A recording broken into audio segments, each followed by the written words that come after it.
So, ayun na naman, mga kabuknoy. Ngayong araw, medyo magkakaroon tayo ng reaksyon. Medyo nakakalungkot na panoorin at nalaman natin na isang influencer o hinahangaan sa YouTube industry na meron na rin na malaking subscriber. Mahigit 100,000 ang kanyang followers or subscriber, ano? Ngunit siya ay nagkaroon ng controversial sa kanyang ginawang vlog at minaliit niya ang isang tricycle driver, no? Na wala daw mararating kapag di ka nangarap, no? Na masyadong namata niya ang naturang hanap buhay ng isang marangal na tricycle driver, no? Maraming nag-comment na mga netizen sa kanyang ginawang vlog. Maraming nagawa ng reaksyon. So, nalaman ko lang to kagabi na kung saan sa aking Buknoy TV page ay may nag-post na ano daw ang problema ko sa isang tricycle driver. So ako yung nagulat at nalaman ang kinalaman sa naturang issue na yon. So aking sinundan ang naturang Buknoy Glamour na ito, Buknoy Tukmong Glamour.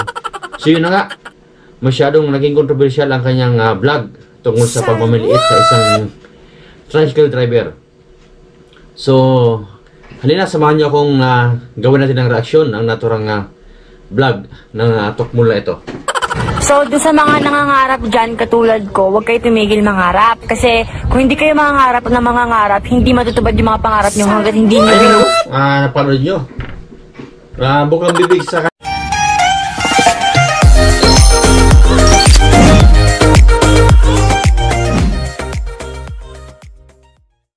lumalabas sa kanyang labi ang pangarap. Huwag tumigil sa pangarap at mangarap, no? Napakagulo ng mga pinagsasabi ng baklang ito, no?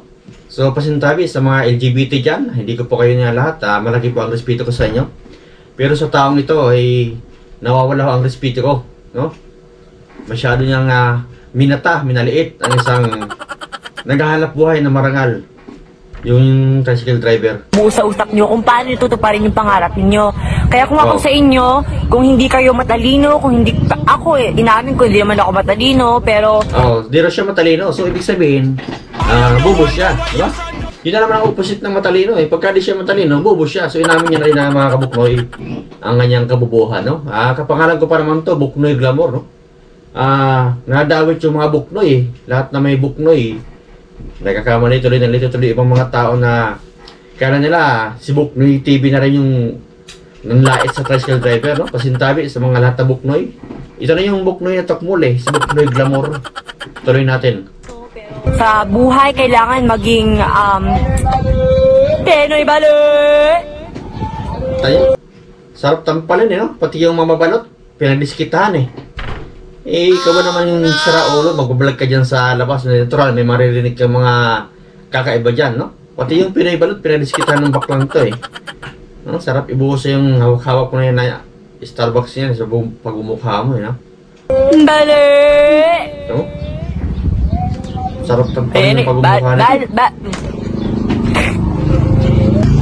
Pero ang gusto ko talaga sabihin sa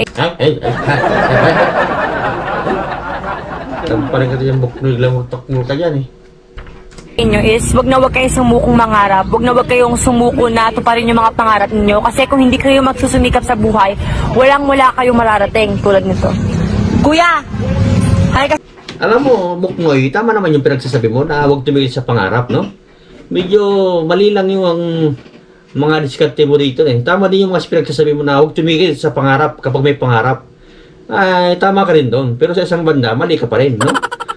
Tulad lang nasabi mo to, tuloy natin. Andun tayo sa main issue na to. Ito na yun. Wala kayong mararating tulad nito. Kuya! Hi ka sa vlog ko. Hello! Yan kuya, sikat ka na! Ayan.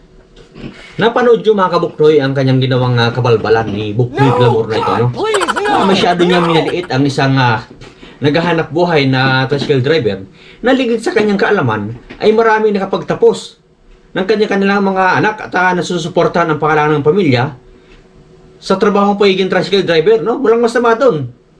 Marakas kumita ang tricycle driver, no? Hindi mo lang alam Buknoy Glamour.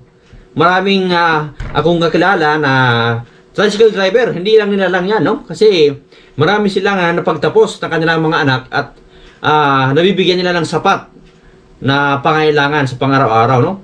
Ikaw, Buknoy Baklang Glamour, no? Huwag mo masyadong maliitin kahit ano man trabaho ng isang tao, no? Kahit na nangangalakal man yan, mangbubuti, hanggat hindi sila gumagawa ng masama, ay yan matatawag na marangal na trabaho.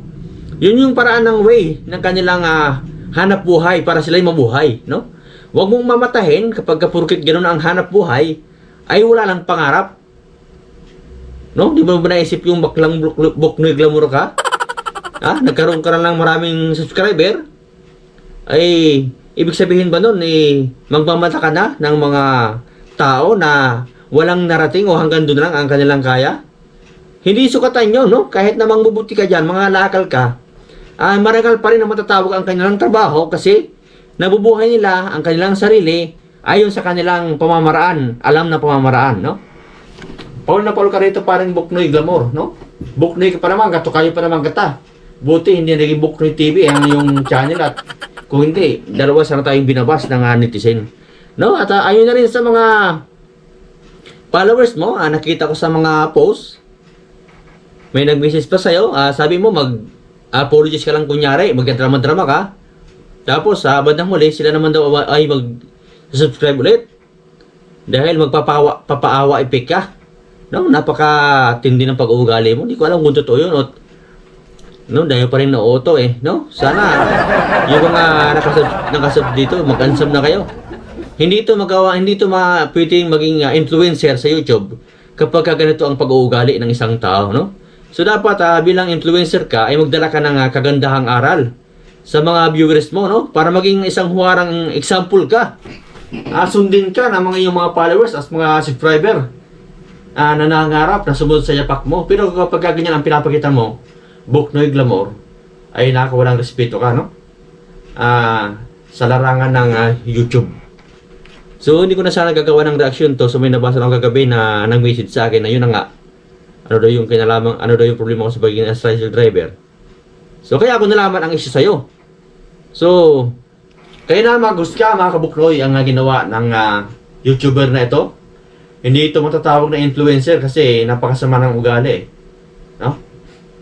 So, hanggang sa muli, yun naman, kayo naman muna mag-comment na lang kayo kung ano masasabi nyo sa naturang issue na to ni Buknoy Glamour na isang YouTuber na hindi dapat pamarisan at mapangmata. So, nag-apologize na siya. So, para sa akin, yung apologize niya hilaw. Hilaw yung kanyang paghingi ng tawad sa kanyang mga nasaktan na tricycle driver at mga iba pang netizen na nag-comment. So, comment down below mga kabuknoy kung anong reaction sa ninyo sa taong ito. So, salamat.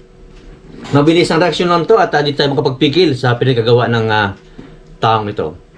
So, this is Buknoy TV. Salamat sa panonood at good vibes lang tayo. Right?